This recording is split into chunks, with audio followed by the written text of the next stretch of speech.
Alright guys, welcome back to my point of view street photography series, episode number 3. This is the first time I've done an intro, so I'm just going to keep it really brief. So as most of you guys know, photography has always been a hobby of mine. I'm not artistically as gifted as Jay when it comes to drawing and stuff, so I guess this is my avenue to express myself. Going into the streets and taking candid photos of people is pretty new to me.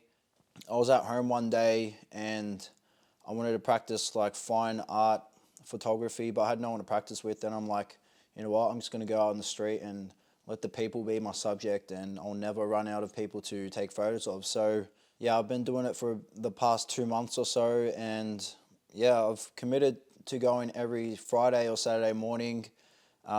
Stop the drinking on Friday nights so I can get up nice and early on Saturday, and yeah, that's my new playground, Melbourne City on the weekends. So my post editing might not be everyone's cup of tea, but it's something that I've grown and keeps me motivated to actually edit photos and not just slap a preset on it and just throw it out there. So each photo can take up to 45 minutes to edit. On average, probably about 35 to 40 minutes. So each photo I do have like a little attachment to, because it took time to edit. So I'm not saying slapping on a preset is wrong, but it is, to me, kind of lazy, and every photo deserves its own unique edit. So many people have said it looks like it's AI generated. Well, it kind of does, but yeah, it's a method that I've pretty much come up with and I'm sticking to. So my goal is to eventually make a photo book out of all the pictures I've taken. Obviously not every picture will go in it, but something I'll have to go through. Yeah, my vision is to showcase Melbourne and its people in a unique way, hence all the editing to the photos. And yeah, I want it to not look cartoon-esque, but like it's not really real, but it is. It's kind of hard to explain, but I want it to look like a utopian world or something. So that's what I'm going for. Or even a dystopian world, however you want to interpret it. So I did put music over this video because unfortunately when I listened back, the breathing through my nose was just too hectic and piercing. And yeah, I put the microphone right under my nose, so I'm only realizing now how bloody loud I breathe through my nose. Like, so next time I'll try to breathe like consciously out of my mouth. That might make a big difference. But yeah, the music is just to cover up the piercing noise coming through my nose. So I don't know if it's because I have too many nose hairs or something. It just sounds like a whistle. And apologies for the overexposed video towards the end. I guess the camera switched to manual mode and only realized in the post-production. So yeah, that won't happen again. Okay, and yeah, that's all for now. Enjoy the video and let's get stuck into it. Bang. Alright guys, so I decided to add a little commentary over the top just to try it out. Might keep your retention for longer periods of time. So yeah, let me know if you like the commentary over the video. If it has a better flow, let me know. Anyway, jumping off the train, straight away I noticed this woman who appeared to be of Indian descent in quite a cultural outfit, and that stands out like a sore thumb. So I'm sure it does for most photographers when someone wears something out of the ordinary. And yeah, the tones look pretty cool, the colors look pretty cool, and yeah, I cropped it to be a portrait mode just because I thought it had a better composition, and I got rid of all the stuff I didn't want in it. So I'm back at this shopping center that I used to go to a lot as a teen.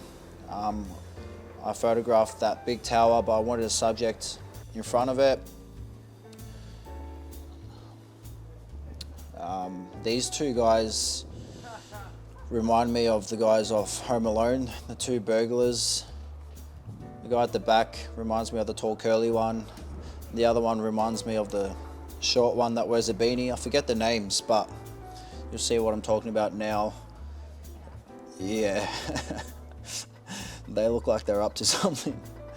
I like shooting down long streets, and that's what I'm doing over here. I like a lot of depth in the photo. They just come out clean. So I took a photo of this guy and I noticed another woman behind him, so I stuck around and took another shot. I liked her glasses, I thought they were pretty unique. And as you can see, there's an internet cafe behind her.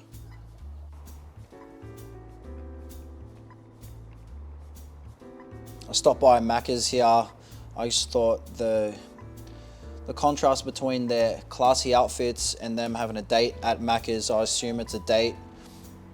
I also assume they had a late night and they were partying till the morning, and they've stopped at Macca's because no one gets that dressed up to go to Macca's.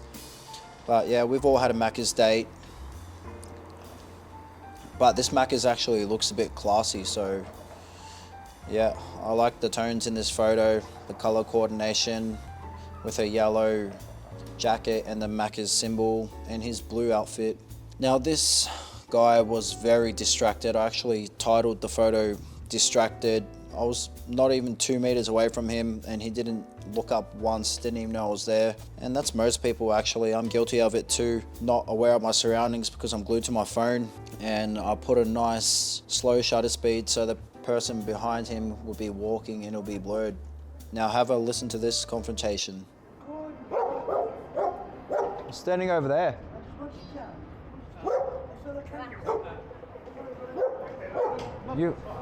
You weren't in it at all.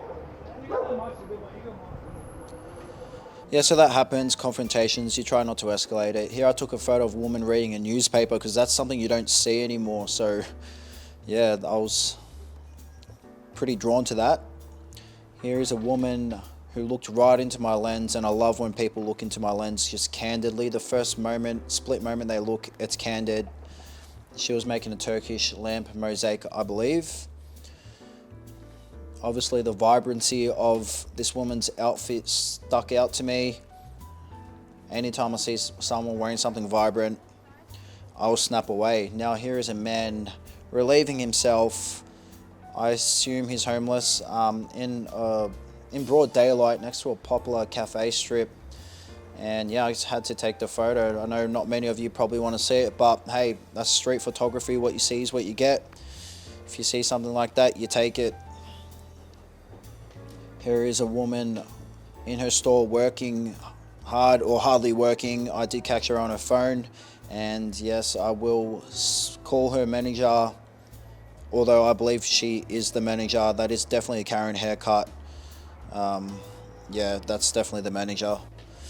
Here I saw a pigeon who was quite comfortable around people, and I got as close to it as I could, and it just stayed there. I used it as a foreground element and the woman as my main subject, and that worked pretty well. Here is a homeless man. I've seen him on the street most weeks. I call him Melbourne Santa. He does look like Santa Claus, and he's one of our own. He's from Melbourne. Here is a self-portrait. I was standing in front of this alleyway with this blue neon lights for a while, waiting for a subject, and no one came past, so I thought, you know what, I will be the subject once again. This is my second self-portrait I've taken in the city, and yeah, people tend to like them, so I might keep taking them, and quite a handsome subject it is at that, I will say. Yeah, I apologize for the overexposed video here. I noticed a man who looked like a male model, so I went and took a photo of him.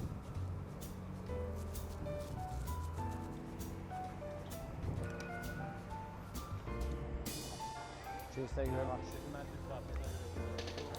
Now I stopped for a little coffee break. He gave me a mug. Alrighty, so I'd say I'm at my halftime break, enjoying my coffee. The Insta 360 Go, which I record all the point of view videos on, went flat, so I'll just stop, let it charge for a bit, and then continue my day. I was expecting a takeaway coffee cup, but they gave me a mug, so I guess I've got to stay in this spot. Halftime update, I'd say I got a few decent photos. One confrontation pretty early on with a homeless man who told me to stop recording him when I was actually nowhere even near him. I didn't even know he was there, like, as shitty thing that is to say about a homeless man, because they're not invisible, but I literally didn't even my camera was facing someone else and he said, hey, no cameras. But oh well, other than that, pretty cool vibe. Oh, I just saw this craziest girl in this area. Crazy, I mean physically covered in face paint.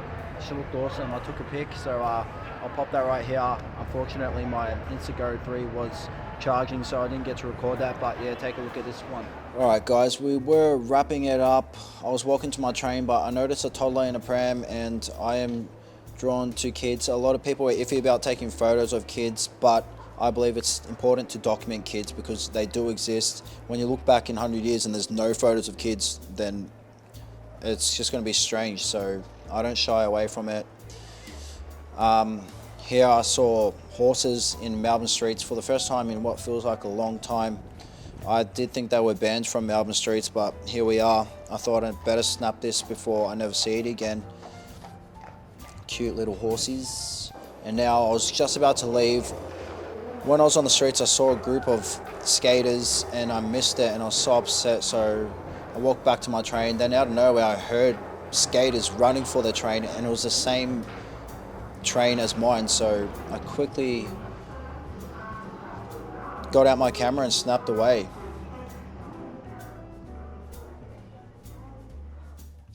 Okay guys, thanks for watching. I'm going to show a quick montage of all the photos. I think there was 15 to 20.